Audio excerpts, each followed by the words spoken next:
बाबा जी और हुजूर जी की प्यारी साध संगत जी, राधा स्वामी जी, आज जो सच्ची साखी मैं आपके साथ शेयर करने जा रहा हूँ, उसे सुनने के बाद शायद ही कोई ऐसा इंसान होगा जिसकी आंखें नम ना हों, क्योंकि ये सिर्फ एक कहानी नहीं बल्कि एक ऐसे परिवार की सच्ची आपबीती है जिसने जिंदगी में इतना दुख देखा कि उन्हें लगने लगा था कि शायद मालिक उनसे नाराज हो चुके हैं।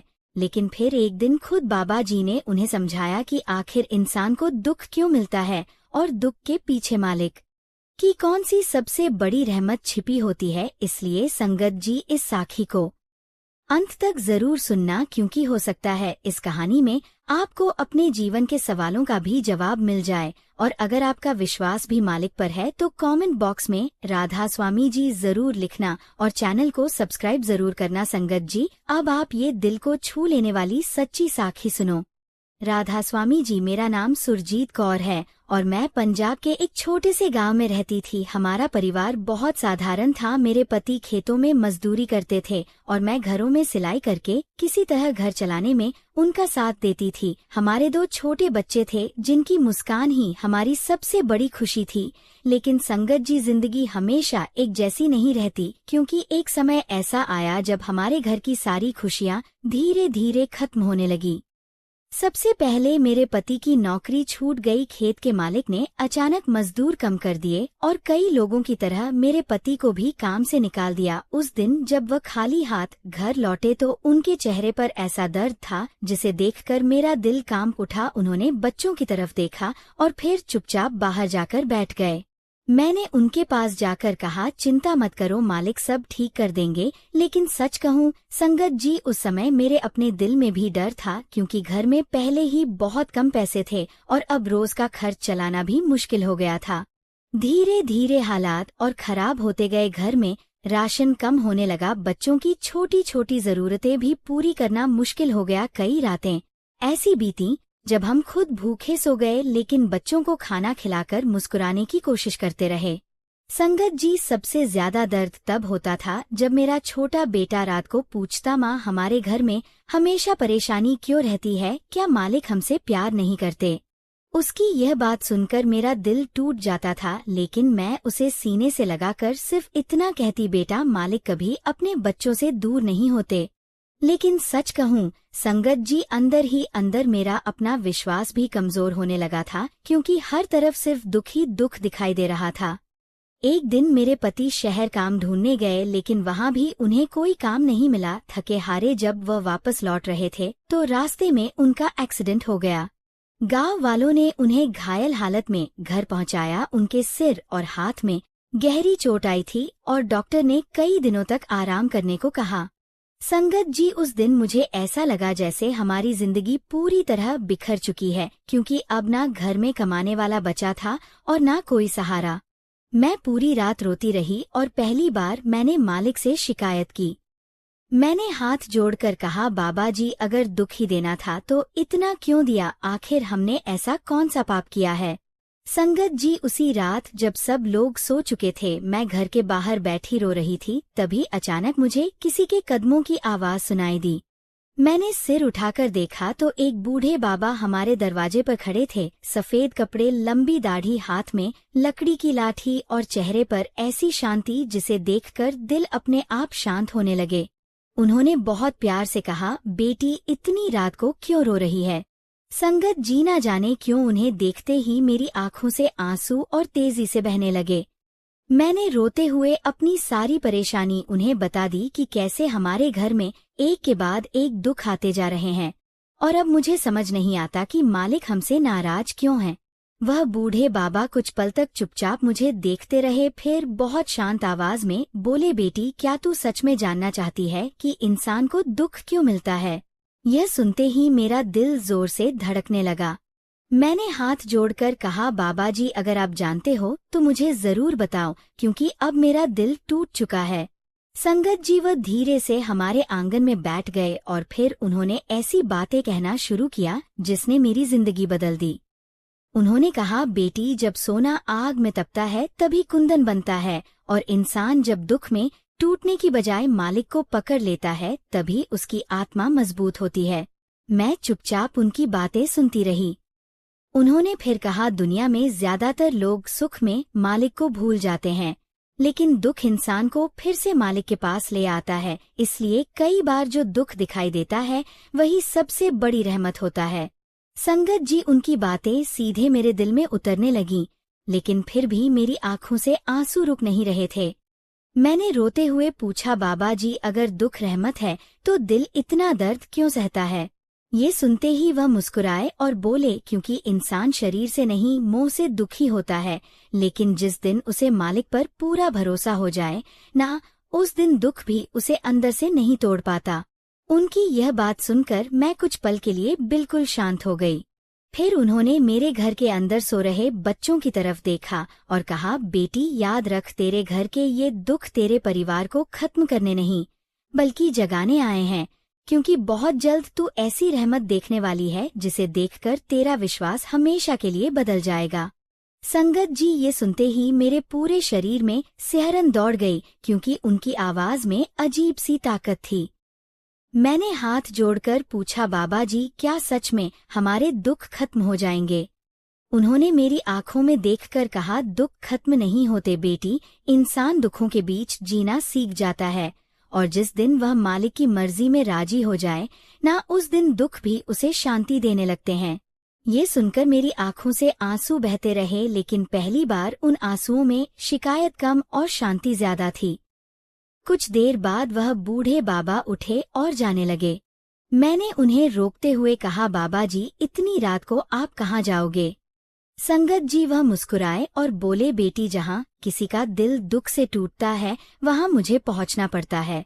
इतना कहकर वह धीरे धीरे अंधेरे में आगे बढ़ गए, लेकिन अगले ही पल अचानक मेरी नजर उनसे हट गई और जब मैंने दोबारा देखा तो वहाँ कोई नहीं था, सिर्फ हल्की सी दिव्य खुशबू हवा में फैली हुई थी।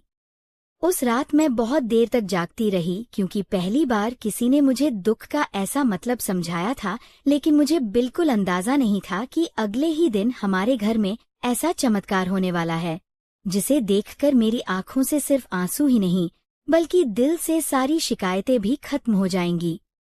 संगत जी, अगली सुबह जब मेरी आँख खुली तो रात वाले बाबा जी की बातें बार बार मेरे दिमाग में घूम रही थीं, क्योंकि पहली बार किसी ने मुझे दुख का ऐसा मतलब समझाया था जो मैंने पहले कभी नहीं सुना था। लेकिन सच कहूँ, उस समय भी मेरे दिल में पूरी शांति नहीं थी, क्योंकि हालात अभी भी वैसे ही थे। घर में राशन लगभग खत्म हो चुका था, मेरे पति घायल होकर बिस्तर पर पड़े थे और बच्चों की मासूम आंखों में रोज वही सवाल दिखाई देता था कि आखिर हमारे घर में इतनी परेशानी क्यों है। मैं सुबह उठकर रसोई में गई तो देखा डिब्बों में सिर्फ थोड़ी सी आटा बचा था। संगत जी, उस समय मेरा दिल फिर भर आया, क्योंकि मुझे समझ नहीं आ रहा था कि बच्चों को आगे क्या खिलाऊंगी। उसी समय मेरा छोटा बेटा धीरे से मेरे पास आया और बोला, माँ, आज स्कूल में फीस जमा करनी है, नहीं तो मास्टर जी मुझे क्लास में बैठने नहीं देंगे। उसकी ये बात सुनकर मेरी आंखों से आंसू निकल पड़े, लेकिन मैंने अपने आंसू छुपाते हुए मुस्कुराकर कहा, बेटा, तू चिंता मत कर, मालिक सब ठीक करेंगे। लेकिन अंदर से मैं पूरी तरह टूट चुकी थी। मैं घर के बाहर बैठकर सोच ही रही थी कि अब क्या करूं, तभी गांव की एक औरत दौड़ती हुई आई और बोली, सुरजीत, जल्दी चल, तेरे पति की तबीयत अचानक फिर बिगड़ गई है। संगत जी, मैं भागकर अंदर गई तो देखा मेरे पति दर्द से कराह रहे थे। उनका बुखार बहुत तेज था और चोट वाली जगह से खून भी रिसने लगा था। मैं घबरा गई और तुरंत गांव के डॉक्टर को बुलाने दौड़ी। डॉक्टर ने आकर उन्हें देखा और कहा, इन्हें तुरंत शहर के अस्पताल ले जाना पड़ेगा, वरना हालत और खराब हो सकती है। यह सुनते ही मेरे पैरों तले जमीन खिसक गई, क्योंकि घर में अस्पताल ले जाने तक के पैसे नहीं थे। मैंने रोते हुए डॉक्टर के हाथ जोड़ लिए, लेकिन उन्होंने मजबूरी जताई और कहा, इलाज जरूरी है। संगत जी, उस पल मुझे लगा जैसे मेरी सारी हिम्मत खत्म हो गई हो। मैं घर के कोने में बैठकर जोर जोर से रोने लगी और पहली बार दिल से निकला कि शायद सच में मालिक हमसे नाराज हैं। उसी समय अचानक मुझे वही शांत आवाज सुनाई दी, बेटी, दुख में शिकायत मत कर, विश्वास रख। मैंने तुरंत पीछे देखा, लेकिन वहां कोई नहीं था, सिर्फ वही दिव्य खुशबू हवा में फैली हुई थी जो रात वाले बाबा जी के आने पर महसूस हुई थी। मेरा दिल तेजी से धड़कने लगा क्योंकि अब मुझे महसूस होने लगा था कि वह रहमत कहीं न कहीं हमारे आसपास जरूर है। संगत जी, उसी समय अचानक गांव के बाहर रहने वाला एक बूढ़ा तांगे वाला हमारे घर आया। वह बोला, बेटी, मुझे ना जाने क्यों सुबह से बार बार मन हो रहा था कि मैं तेरे घर आऊं, अगर जरूरत हो तो मैं तुझे अस्पताल छोड़ देता हूं, पैसे की चिंता मत कर। ये सुनते ही मेरी आंखों से आंसू फूट पड़े क्योंकि जहां हर तरफ अंधेरा दिखाई दे रहा था वहीं अचानक मदद खुद चलकर हमारे दरवाजे पर आ गई थी। हम जल्दी से मेरे पति को तांगे में बैठाकर शहर के अस्पताल की तरफ निकल पड़े। पूरा रास्ता मैं मालिक का नाम लेती रही और बार बार वही बाबा जी याद आते रहे जिन्होंने कहा था कि दुख इंसान को खत्म करने नहीं बल्कि जगाने आते हैं। संगत जी, अस्पताल पहुंचते ही डॉक्टरों ने मेरे पति को अंदर भर्ती कर लिया। कुछ देर बाद डॉक्टर बाहर आए और बोले, चोट अंदर तक पहुंच गई है, इलाज में समय लगेगा, लेकिन डरने की बात नहीं, अगर सही इलाज चलता रहा तो यह ठीक हो जाएंगे। ये सुनकर मेरे दिल को थोड़ी राहत मिली, लेकिन अगली ही बात ने मुझे फिर तोड़ दिया। डॉक्टर ने कहा, इलाज शुरू करने से पहले पैसे जमा कराने होंगे। संगत जी, मेरे हाथ कांपने लगे क्योंकि मेरे पास सिर्फ कुछ 100 रुपए थे। मैं अस्पताल के बाहर बैठकर रोने लगी और हाथ जोड़कर ऊपर देखने लगी। मैंने कहा, बाबा जी, अगर दुख देना ही था तो इतना क्यों दिया, अब मुझसे सहा नहीं जाता। उसी समय मेरे सामने वही बूढ़े बाबा आकर खड़े हो गए। इस बार उनके चेहरे पर बहुत गहरी करुणा थी। उन्होंने मेरे सिर पर हाथ रखा और कहा, बेटी, जब बच्चा चलना सीखता है ना, तब माँ उसे गिरने भी देती है क्योंकि गिरकर ही वह मजबूत बनता है। ये सुनते ही मेरी आंखों से आंसू और तेजी से बहने लगे। मैंने रोते हुए कहा, बाबा जी, लेकिन दर्द बहुत होता है। संगत जी, वह मुस्कुराए और बोले, दर्द शरीर को होता है, लेकिन दुख आत्मा को तब होता है जब इंसान मालिक पर भरोसा छोड़ देता है। मैं चुपचाप उनकी बातें सुनती रही। फिर उन्होंने मेरी आंखों में देखकर कहा, अगर आज तेरे पास कुछ भी ना बचे तब भी क्या तू मालिक पर भरोसा रखेगी? यह सुनते ही मैं कुछ पल के लिए चुप हो गई क्योंकि सच कहूं उस समय मेरा विश्वास डगमगा चुका था। लेकिन अगले ही पल मैंने रोते हुए हाथ जोड़ दिए और कहा, बाबा जी, चाहे कुछ भी हो जाए, अब मैं मालिक से शिकायत नहीं करूंगी। संगत जी, मेरी ये बात सुनते ही उनके चेहरे पर हल्की मुस्कान आ गई। उन्होंने कहा, बेटी, आज तेरे दुख हल्के होने शुरू हो गए क्योंकि सबसे बड़ा दुख हालात नहीं बल्कि टूटता हुआ विश्वास होता है। इतना कहकर उन्होंने मेरी तरफ कुछ पैसे बढ़ाए। मैं घबरा गई और बोली, बाबा जी, मैं यह पैसे नहीं ले सकती। लेकिन उन्होंने बहुत प्यार से कहा, बेटी, इसे मेरी नहीं मालिक की मदद समझ। संगत जी, जैसे ही मैंने पैसे लिए मेरी आंखों से आंसू बहने लगे क्योंकि वह रकम बिल्कुल उतनी ही थी जितनी अस्पताल में जमा करवानी थी। मैं तुरंत अंदर भागी और पैसे जमा करवाए। डॉक्टरों ने इलाज शुरू कर दिया और कुछ ही घंटों बाद मेरे पति की हालत धीरे धीरे संभलने लगी। लेकिन संगत जी, सबसे बड़ी बात तब हुई जब मैं वापस बाहर आई ताकि बाबा जी को धन्यवाद कह सकूं, क्योंकि अब मेरा दिल उनके चरणों में झुक चुका था। लेकिन बाहर पहुंचकर मैंने देखा वहां कोई नहीं था, ना कोई बूढ़ा बाबा, ना कोई लाठी, सिर्फ वही हल्की सी खुशबू हवा में फैली हुई थी। उस पल मेरी आंखों से आंसू रुकने का नाम नहीं ले रहे थे क्योंकि अब मुझे पहली बार महसूस हुआ कि शायद सच में दुख इंसान को मालिक के करीब लाने का रास्ता बन जाता है। संगत जी, उस दिन अस्पताल के बाहर जब मुझे वह बूढ़े बाबा कहीं दिखाई नहीं दिए और सिर्फ वही दिव्य खुशबू हवा में फैली रह गई, तब मेरा दिल अंदर से पूरी तरह बदलने लगा था क्योंकि अब मुझे महसूस होने लगा था कि शायद सच में मालिक हर दुख के पीछे कोई ना कोई रहमत छिपा कर रखते हैं। लेकिन इंसान दर्द में इतना उलझ जाता है कि उसे वह रहमत दिखाई ही नहीं देती। मैं बहुत देर तक अस्पताल के बाहर बैठी रोती रही, लेकिन इस बार उन आंसुओं में शिकायत नहीं बल्कि अजीब सी शांति थी क्योंकि पहली बार मुझे लग रहा था कि कोई अदृश्य ताकत हर पल हमारे साथ चल रही है।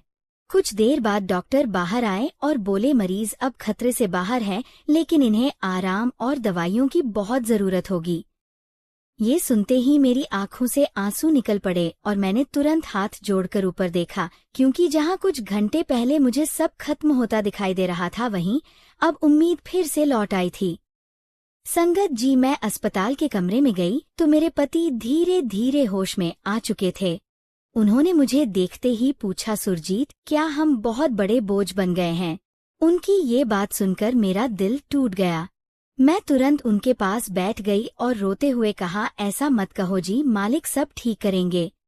लेकिन सच कहूँ संगत जी, उस दिन मैंने पहली बार अपने पति की आंखों में हार देखी थी, क्योंकि लगातार दुख इंसान को अंदर से कमजोर कर देता है। उसी समय अचानक कमरे में वही दिव्य खुशबू फैलने लगी। मेरा दिल तेजी से धड़कने लगा। मैंने इधर उधर देखा लेकिन वहां कोई नहीं था। सिर्फ मेरे पति अचानक शांत होकर बोले, सुरजीत, अभी अभी मुझे ऐसा लगा जैसे कोई बुजुर्ग मेरे सिर पर हाथ फेर कर कह रहे हों, डर मत, सब ठीक हो जाएगा। ये सुनते ही मेरी आंखों से आंसू बहने लगे, क्योंकि अब मैं समझ चुकी थी कि वह रहमत सिर्फ मुझे नहीं बल्कि पूरे परिवार को संभाल रही है। संगत जी, अगले कुछ दिन अस्पताल में ही बीते। मैं दिन रात अपने पति की सेवा करती और जब भी डर लगता तो वही बाबा जी की बातें याद करती कि सबसे बड़ा दुख टूटता हुआ विश्वास होता है। धीरे धीरे मेरे अंदर भी अजीब सी ताकत आने लगी थी। लेकिन जिंदगी की परीक्षा अभी खत्म नहीं हुई थी, क्योंकि एक शाम डॉक्टर ने मुझे फिर बुलाया और कहा, मरीज को कुछ दिनों तक पौष्टिक खाना और दवाइयाँ जरूरी हैं, वरना कमजोरी बढ़ सकती है। मैंने डरते हुए पूछा, साहब, कितना खर्च आएगा?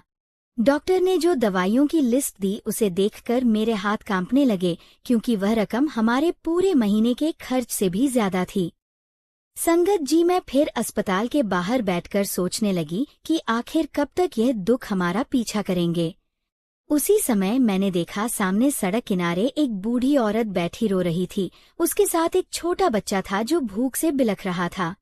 लोग आते जाते उन्हें देखकर आगे निकल रहे थे, लेकिन कोई उनकी मदद नहीं कर रहा था। मैं कुछ पल तक उन्हें देखती रही, क्योंकि सच कहूँ उस समय मेरे पास खुद कुछ नहीं था। मेरी जेब में सिर्फ इतने पैसे थे जिनसे मैं दवाइयों का थोड़ा हिस्सा खरीद सकती थी। लेकिन तभी अचानक मेरे कानों में वही आवाज गूंजी, बेटी, दुख इंसान को स्वार्थी नहीं दयालु बनाने आता है। संगत जी, मेरा दिल जोर से धड़कने लगा, क्योंकि ये वही आवाज थी। मैंने तुरंत उस बूढ़ी औरत की तरफ देखा। उसकी आंखों में इतना दर्द था कि मेरा दिल कांप उठा।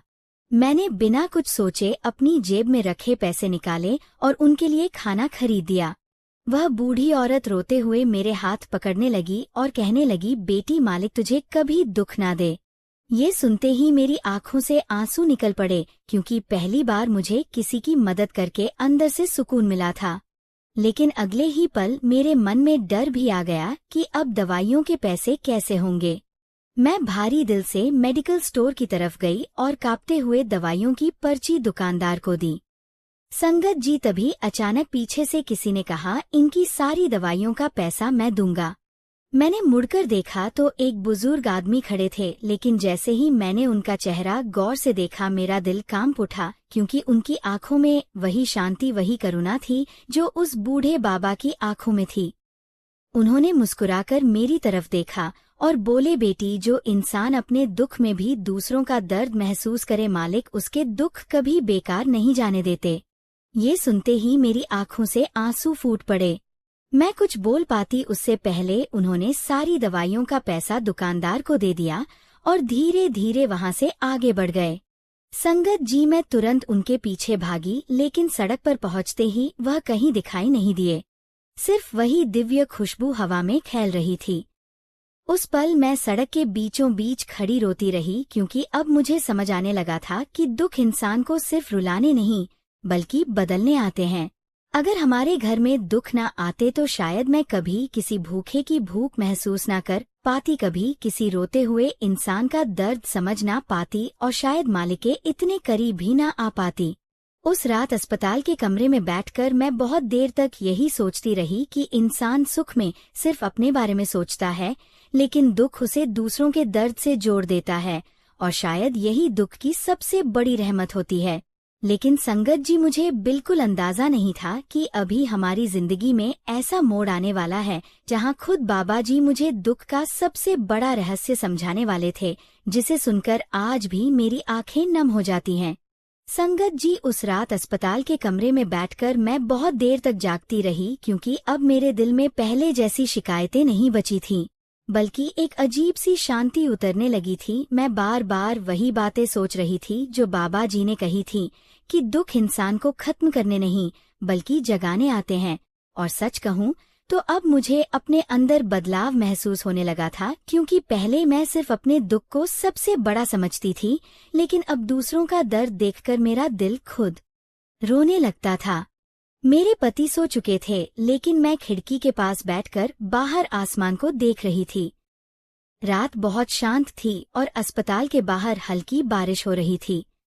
उसी समय अचानक कमरे में वही दिव्य खुशबू फैलने लगी। मेरा दिल तेजी से धड़कने लगा, क्योंकि अब मैं उस खुशबू को पहचानने लगी थी। मैंने धीरे से पीछे देखा तो वही बूढ़े बाबा कमरे के कोने में खड़े थे। इस बार उनके चेहरे पर बहुत गहरी मुस्कान थी, लेकिन आंखों में करुणा भी साफ दिखाई दे रही थी। मैं तुरंत उनके चरणों में बैठ गई और रोते हुए बोली, बाबा जी, अब मुझे समझ आने लगा है कि दुख इंसान को बदल देते हैं, लेकिन फिर भी दिल कई बार टूट जाता है। संगत जी, उन्होंने बहुत प्यार से मेरे सिर पर हाथ रखा और कहा, बेटी, क्योंकि इंसान दुख को सजा समझता है, जबकि कई बार वही दुख उसकी आत्मा को बचाने आते हैं। ये सुनते ही मेरी आंखों से आंसू बहने लगे। फिर उन्होंने मेरी आंखों में देखकर कहा, अगर तेरे घर में ये दुख न आते तो क्या तू कभी किसी भूखे बच्चे के लिए रोती? क्या तू कभी किसी अनजान इंसान का दर्द महसूस करती? क्या तू कभी मालिक को इतनी सच्चाई से पुकारती? संगत जी, उनकी हर बात मेरे दिल में उतरती चली गई, क्योंकि अब मुझे सच में महसूस होने लगा था कि दुखों ने मुझे अंदर से बदल दिया है। मैं चुपचाप रोती रही और वह धीरे धीरे बोलते रहे। उन्होंने कहा, बेटी, सुख में इंसान अक्सर घमंड और लापरवाही में खो जाता है, लेकिन दुख उसे फिर से इंसान बनाते हैं। इसलिए कई बार जो चीज इंसान को सबसे ज्यादा तोड़ती है, वही उसे मालिक के सबसे करीब भी ले आती है। ये सुनते ही मेरे पूरे शरीर में सिहरन दौड़ गई। मैंने रोते हुए पूछा, बाबा जी, क्या हर दुख के पीछे कोई कारण होता है? संगत जी, वह मुस्कुराए और बोले, हाँ बेटी, कुछ दुख इंसान को उसके कर्मों का एहसास दिलाने आते हैं, कुछ दुख उसे मजबूत बनाने आते हैं, और कुछ दुख उसे दूसरों के आंसू समझाने आते हैं। लेकिन सबसे बड़ी बात यह है कि दुख हमेशा इंसान को उसकी असली औकात और मालिक की असली ताकत याद दिला देते हैं। उनकी ये बात सुनकर मेरा सिर अपने आप झुक गया, क्योंकि अब मुझे एहसास हो रहा था कि जब हमारे पास सब कुछ ठीक था, तब हम भी कई बार मालिक को सिर्फ औपचारिकता में याद करते थे, लेकिन आज हर सांस में उनका नाम बस चुका था। उसी समय अचानक अस्पताल के बाहर जोर जोर से रोने की आवाज आने लगी। मैं और बाबा जी दोनों बाहर की तरफ देखने लगे। संगत जी, बाहर एक औरत जमीन पर बैठी रो रही थी और उसके साथ उसका जवान बेटा स्ट्रेचर पर पड़ा था। लोग कह रहे थे कि एक्सीडेंट बहुत बड़ा था और शायद लड़का बच नहीं पाएगा। उस औरत की चीखें सुनकर मेरा दिल कांप उठा, क्योंकि कुछ दिन पहले मैं भी इसी तरह अस्पताल के बाहर बैठकर रो रही थी। मैं तुरंत उसके पास गई और उसका हाथ पकड़ लिया। वह जोर जोर से रोते हुए कहने लगी, बहन, मेरा बेटा मुझे छोड़कर चला जाएगा, मैं अब कैसे जीऊंगी? संगत जी, उसकी हालत देखकर मेरी आंखों से भी आंसू निकल पड़े। मैंने उसे सीने से लगा लिया और कहा, बहन, हिम्मत रख, मालिक सब ठीक करेंगे। लेकिन सच कहूँ, उस समय मुझे खुद नहीं पता था कि क्या होगा। उसी समय मैंने पीछे मुड़कर बाबा जी की तरफ देखा। वह बहुत शांत खड़े उस रोती हुई माँ को देख रहे थे। फिर उन्होंने धीरे से मेरी तरफ देखकर कहा, बेटी, आज तेरे दुख की सबसे बड़ी परीक्षा खत्म होने वाली है। मैं उनकी बात समझ नहीं पाई, लेकिन अगले ही पल उन्होंने उस रोती हुई माँ के सिर पर हाथ रखा और कहा, बेटी, रो मत, अभी तेरे बेटे का समय नहीं आया। संगत जी, जैसे ही उन्होंने ये कहा, मेरे पूरे शरीर में सिहरन दौड़ गई, क्योंकि उनकी आवाज में ऐसी ताकत थी कि रोती हुई माँ भी कुछ पल के लिए शांत हो गई। कुछ ही देर बाद डॉक्टर बाहर आए और बोले, हालत गंभीर जरूर है, लेकिन अब खतरा थोड़ा कम हो गया है।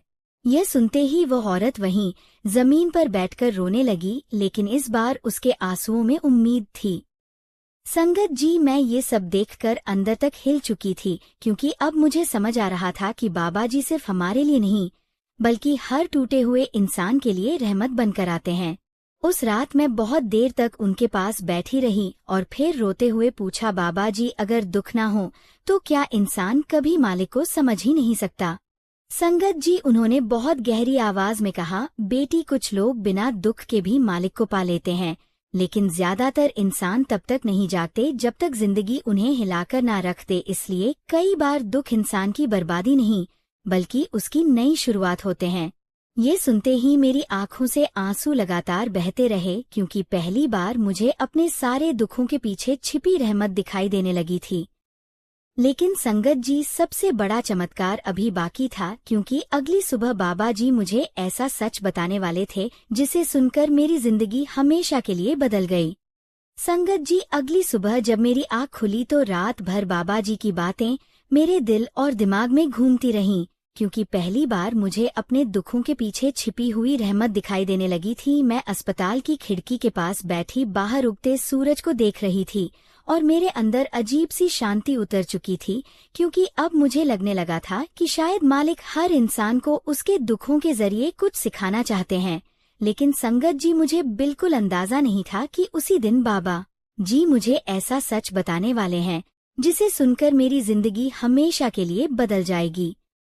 कुछ देर बाद डॉक्टर आए और उन्होंने मुस्कुराते हुए कहा, मरीज अब तेजी से ठीक हो रहे हैं।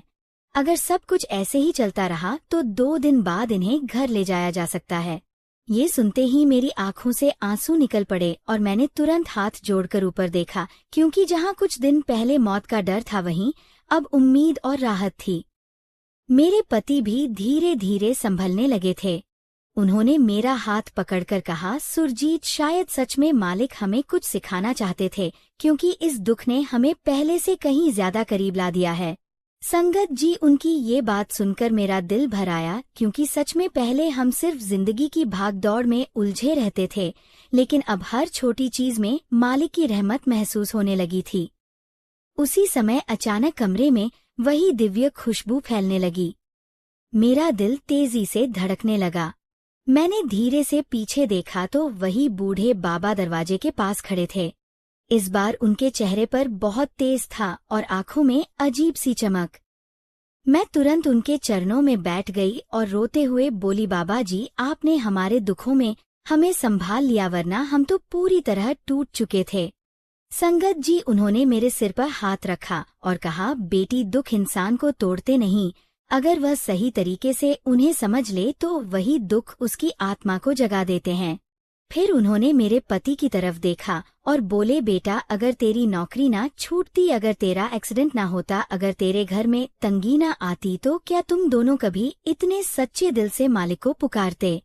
ये सुनते ही हम दोनों चुप हो गए, क्योंकि सच यही था कि सुख के दिनों में हम मालिक को बस नाम के लिए याद करते थे, लेकिन दुखों ने हमें पूरी तरह उनके चरणों में झुका दिया था। संगत जी, फिर बाबा जी ने ऐसी बात कही जिसे सुनकर मेरी आंखों से आंसू रुकने का नाम नहीं ले रहे थे। उन्होंने कहा, बेटी, इंसान हमेशा सोचता है कि सुख ही रहमत है, लेकिन कई बार दुख उससे भी बड़ी रहमत होते हैं, क्योंकि सुख में इंसान दुनिया में खो जाता है, लेकिन दुख उसे मालिक के करीब ले आते हैं। उनकी ये बात सीधे मेरे दिल में उतर गई।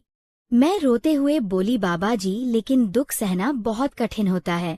संगत जी, वह मुस्कुराए और बोले, हाँ बेटी, क्योंकि दुख इंसान का घमंड तोड़ते हैं, उसका मोह तोड़ते हैं और उसे उसकी असली औकात दिखाते हैं। लेकिन जिस दिन इंसान दुख में भी मालिक की मर्जी को स्वीकार कर लेना, उसी दिन उसके अंदर सच्ची शांति उतरने लगती है। ये सुनते ही मेरा सिर अपने आप झुक गया, क्योंकि अब मुझे महसूस हो रहा था कि इतने दिनों के दुखों ने हमें पहले से ज्यादा इंसान बना दिया था। उसी समय अस्पताल के बाहर अचानक बहुत शोर होने लगा। लोग भागते हुए इधर उधर जा रहे थे। मैंने बाहर जाकर देखा तो एक गरीब आदमी अपनी बूढ़ी माँ को कंधे पर उठाकर अस्पताल के अंदर लाने की कोशिश कर रहा था। उसकी माँ दर्द से कराह रही थी और वह रोते हुए डॉक्टरों से मदद मांग रहा था, लेकिन पैसे न होने की वजह से कोई तुरंत ध्यान नहीं दे रहा था। संगत जी, वह दृश्य देखकर मेरा दिल कांप उठा, क्योंकि कुछ दिन पहले हम भी बिल्कुल इसी हालत में थे। मैं तुरंत उस आदमी के पास गई और उसका हाथ पकड़ लिया। वह रोते हुए बोला, बहन, मेरे पास पैसे नहीं हैं, लेकिन मेरी माँ को बचा लो। उसकी ये बात सुनकर मेरी आंखों से आंसू बहने लगे। मैंने बिना कुछ सोचे अपनी बची हुई रकम उसके हाथ में रख दी, जो मैंने घर लौटने के लिए संभाल कर रखी थी। मेरे पति ने भी मेरी तरफ देखा, लेकिन इस बार उनकी आंखों में डर नहीं बल्कि शांति थी, क्योंकि अब हम दोनों समझ चुके थे कि मालिक का दिया कभी कम नहीं होता। संगत जी, उसी समय बाबा जी ने मेरी तरफ देखकर मुस्कुराया और कहा, बेटी, अब तुझे दुख का असली मतलब समझ आ गया। मैंने रोते हुए पूछा, बाबा जी, क्या यही कारण है कि इंसान को दुख दिए जाते हैं? उन्होंने बहुत गहरी आवाज में कहा, हाँ बेटी, क्योंकि जो इंसान खुद दर्द से गुजरता है वही दूसरों के आंसू समझ पाता है, और जिस दिल में दूसरों के लिए दया जाग जाए, समझ लेना, वहाँ मालिक खुद बसने लगते हैं। ये सुनते ही मेरी आंखों से आंसू लगातार बहने लगे। फिर बाबा जी ने कहा, याद रख, दुनिया में सबसे खतरनाक चीज दुख नहीं बल्कि वह दिल है जिसे कभी किसी का दर्द महसूस न हो, क्योंकि ऐसा दिल धीरे धीरे पत्थर बन जाता है। संगत जी, उनकी हर बात मेरे अंदर उतरती चली जा रही थी। अब मुझे अपने सारे दुखों के पीछे छिपी हुई सीख दिखाई देने लगी थी। अगर हमारे घर में दुख न आते तो शायद हम कभी किसी भूखे की भूख महसूस न कर पाते, कभी किसी रोती हुई माँ का दर्द ना समझ पाते, और शायद कभी मालिक को इतने सच्चे दिल से पुकार भी ना पाते। उसी समय बाबा जी धीरे धीरे उठे और जाने लगे। मैं तुरंत उनके पीछे भागी और रोते हुए कहा, बाबा जी, एक बार तो बता दो, आप कौन हो? संगत जी, वह कुछ पल के लिए रुके, फिर मेरी तरफ देखकर मुस्कुराए और बोले, बेटी, जहाँ कोई इंसान दुख में टूटने की बजाय दूसरों का सहारा बन जाए, समझ लेना वहाँ सतगुरु खुद मौजूद हैं। ये सुनते ही मेरी रूह कांप उठी और मेरी आंखों से आंसू रुकने का नाम नहीं ले रहे थे। अगले ही पल वह धीरे धीरे आगे बढ़े और अस्पताल की भीड़ में ओझल हो गए, लेकिन इस बार जाते जाते मेरे दिल में ऐसी शांति छोड़ गए जिसे मैं आज तक महसूस करती हूँ, क्योंकि अब मुझे पूरी तरह समझ आ चुका था कि दुख इंसान की बर्बादी नहीं बल्कि कई बार उसकी सबसे बड़ी जागृति बन जाते हैं।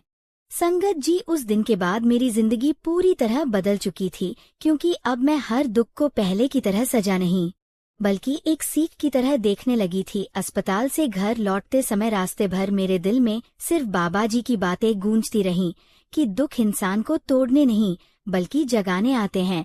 और सच कहूँ तो अब मुझे अपने बीते हुए हर दर्द के पीछे कोई ना कोई रहमत दिखाई देने लगी थी, क्योंकि अगर वह दुख न आते तो शायद हम कभी मालिक के इतने करीब न पहुंच पाते। जब हम गांव वापस लौटे तो पूरा गांव हमें देखने बाहर आ गया। गांव वालों को पहले ही पता चल चुका था कि मेरे पति अब खतरे से बाहर हैं। कई औरतें मुझे गले लगाकर रोने लगीं और कहने लगी कि बहन, मालिक ने सच में तेरे घर पर बड़ी रहमत की है। संगत जी, मैं सिर्फ हाथ जोड़कर ऊपर देखती रही, क्योंकि अब मुझे समझ नहीं आता था कि उस रहमत का शुक्राना कैसे करूं जिसने टूटते हुए परिवार को फिर से संभाल लिया था। घर पहुंचते ही मेरे छोटे बच्चे दौड़कर अपने पिता से लिपट गए। उनकी आंखों में खुशी देखकर मेरा दिल भर आया, क्योंकि कई दिनों बाद हमारे छोटे से घर में फिर मुस्कान लौटी थी।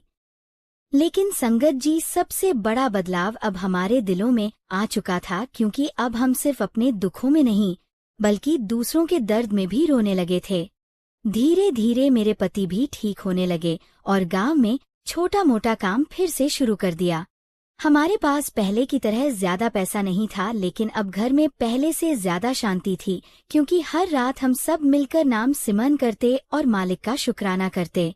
एक दिन शाम को मैं घर के बाहर बैठी बच्चों के कपड़े सिल रही थी, तभी गांव की एक औरत रोती हुई मेरे पास आई।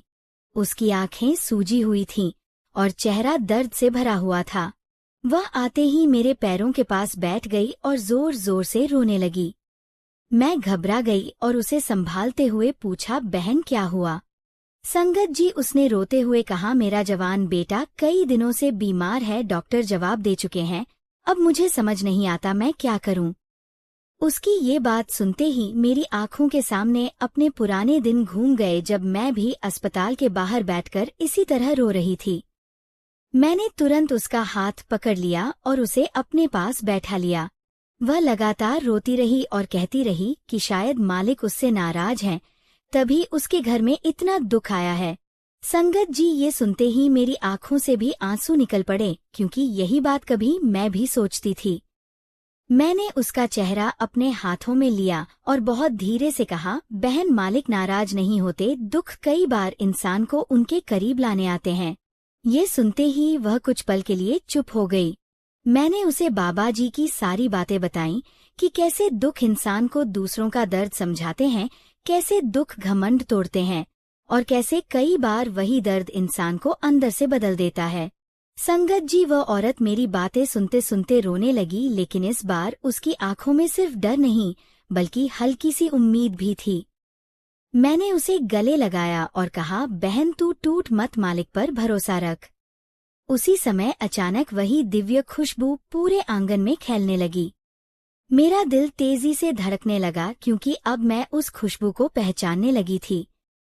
मैंने धीरे से पीछे देखा। दरवाजे के पास वही बूढ़े बाबा खड़े थे। इस बार उनके चेहरे पर ऐसी मुस्कान थी जिसे देखकर मेरी आंखों से अपने आप आंसू बहने लगे। उन्होंने उस रोती हुई औरत की तरफ देखा और बहुत शांत आवाज में कहा, बेटी, दुख से डर मत, क्योंकि कई बार वही दुख इंसान की जिंदगी को नया रास्ता देते हैं। संगत जी, उनकी आवाज सुनते ही वो औरत फूट फूट कर रोने लगी और जमीन पर बैठकर हाथ जोड़ दिए। मैं भी उनके चरणों में बैठ गई और रोते हुए बोली, बाबा जी, अब मुझे समझ आ गया है कि दुख क्यों मिलते हैं। उन्होंने मेरे सिर पर हाथ रखा और कहा, बेटी, जिस दिल ने कभी दर्द महसूस न किया हो वह दूसरों के आंसू नहीं समझ सकता, और जिस इंसान को दूसरों के आंसू समझ आ जाए, समझ लेना उसकी आत्मा जागने लगी है। यह सुनते ही मेरी रूह कांप उठी, क्योंकि अब मुझे अपने सारे दुखों का मतलब समझ आने लगा था। अगर हमारे घर में दुख न आते तो शायद हम आज भी सिर्फ अपने छोटे से संसार में उलझे रहते, कभी किसी भूखे का दर्द ना समझते, कभी किसी रोती हुई माँ को गले लगाकर ना रोते, और शायद कभी मालिक को इतने सच्चे दिल से ना पुकारते। संगत जी, उसी समय बाबा जी ने मेरे बच्चों की तरफ देखा जो दरवाजे के पास खड़े उन्हें देख रहे थे। उन्होंने मुस्कुराकर कहा, याद रखो, दुख इंसान की ताकत छीनने नहीं बल्कि उसकी आत्मा को मजबूत करने आते हैं, इसलिए दुख में भी मालिक का हाथ मत छोड़ना। ये सुनते ही मेरी आंखों से आंसू लगातार बहते रहे। कुछ ही पल बाद बाबा जी धीरे धीरे जाने लगे। मैं तुरंत उनके पीछे भागी और रोते हुए कहा, बाबा जी, एक बार तो बता दो आप कौन हो। संगत जी, वह कुछ पल के लिए रुके, फिर मेरी तरफ देखकर मुस्कुराए और बोले, बेटी, जहाँ कोई टूटे हुए इंसान का सहारा बन जाए वहाँ समझ लेना सद्गुरु खुद मौजूद हैं। ये सुनते ही मेरा दिल कांप उठा और मेरी आंखों से आंसू रुकने का नाम नहीं ले रहे थे। अगले ही पल वह धीरे धीरे अंधेरे में ओझल हो गए, लेकिन इस बार जाते जाते मेरे दिल में ऐसी रोशनी छोड़ गए जिसने मेरी जिंदगी हमेशा के लिए बदल दी।